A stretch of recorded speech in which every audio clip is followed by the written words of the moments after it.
To the international newspapers, Alison Sargent joins us for that. Alison, going to start once again in Hong Kong. Lots of reactions to the resignation en masse of opposition lawmakers. Yeah, you've a move that these opposition lawmakers made in solidarity with 4 of their members who were ousted by a new law. And we can see an image of all of them holding hands in solidarity on the front page of the South China Morning Post today. The paper explains that this law passed by China's central government on Wednesday gave Hong Kong's government the power to unseat lawmakers without going through the courts. Now, the paper notes how exceptional this is, but it does take sort of a wait-and-see stance in its editorial. They write that the city can't afford further divisions, but how the situation evolves will be closely watched by all sides. We're seeing Western papers take a much stronger stance today. You can check out the Wall Street Journal's editorial. They say democracy dies in the open. For the paper, the one country, two systems model died over the summer with the passing of the national security law, which also played a role in all of this. The paper says Beijing is now crushing the remnants of Hong Kong's autonomy. They write, freedom dying anywhere diminishes the world, but they say Hong Kong's fate is especially important because it shows that China cannot be trusted to keep its international promises. Well, Hong Kong and Western papers sounding the alarm, it sounds like, but a very different story in the Chinese papers. Yeah, for the Communist Party paper, the Global Times, this is all part of a political maneuver from opposition politicians, a political maneuver that the paper says is going to backfire on them. In their editorial, the Global Times writes that the opposition lawmakers wanted to cause a stir, but they've really overestimated themselves. The paper says there's not going to be any assistance coming to the opposition from the outside. They say, Washington, for one, is too distracted from the pandemic and its own presidential election controversy.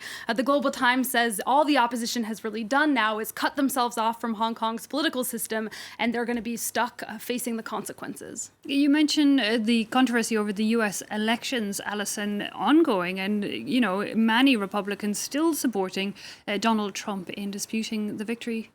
Yeah, and the Secretary of State, Mike Pompeo, caused a huge controversy earlier this week when he said that there would be a smooth transition to a second Trump administration. The longer this drags out, the more we're starting to hear the C word in the press. The word is coup. You can see it in this cartoon by Clay Jones for the Washington Post.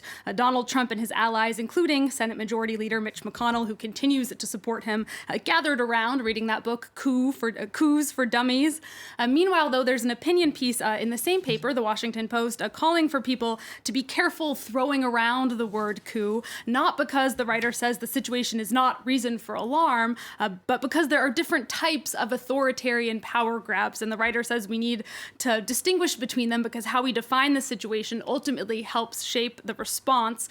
This writer is an academic who studies how to prevent coups. They argue that rather than focusing on the military, as we might in an actual military coup, the strategy in this situation should be putting public pressure on civilian elites within the Republican Party and getting them to change the course of action.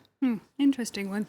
Let's head to the United Kingdom, Alison, and a statue made to honour an 18th century feminist thinker has, angered many feminists in particular. It has. This statue honors Mary Wollstonecraft, a writer, philosopher, and advocate of women's rights. And the main issue of debate about this statue is that, as you see there, it's naked. Now, the artist Maggie Hambling said that the statue is meant to honor the every woman. It's not a depiction of Wollstonecraft herself.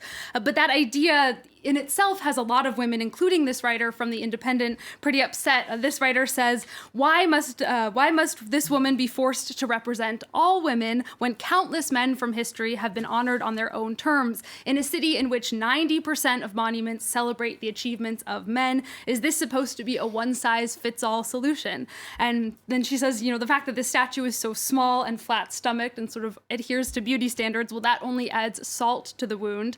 Not all feminist-minded women have this reaction, though, and actually to illustrate that, you see in the very same paper, The Independent, another op-ed that argues in favor of the statue's nudity.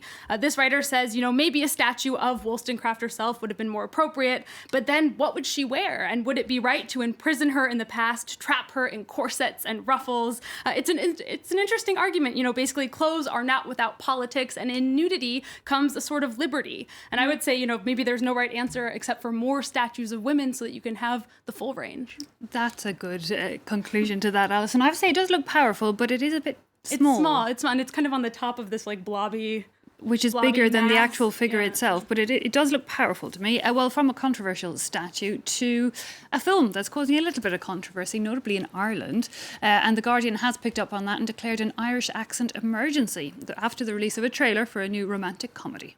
That's right, Eva. This film is called Wild Mountain Thyme. The Guardian calls it a storm of paddywhackery cliches and dodgy accents. It's gotten a very big reaction in Ireland. Dublin's airport authority has tweeted about it. They say there's fashion police, grammar police. We even have airport police. Is there such a thing as accent police? And if so, can we please call them? You can take a look at another tweet. This one's from Ireland's Leprechaun Museum, which, Eve, I didn't know you guys had one of those. Anyway, they weighed in. They tweeted, even we think it's a bit much. And I think, once the leprechauns think you're being unrealistic. Yeah, that's kind of a standard, right? Yeah. If the leprechauns think you're being too Irish, then possibly it's true. I did listen, and there's a few accents I didn't exactly recognise in that trailer, but there you go. Alison Sargent, thanks a lot for that look at the international papers. Time for a quick break now.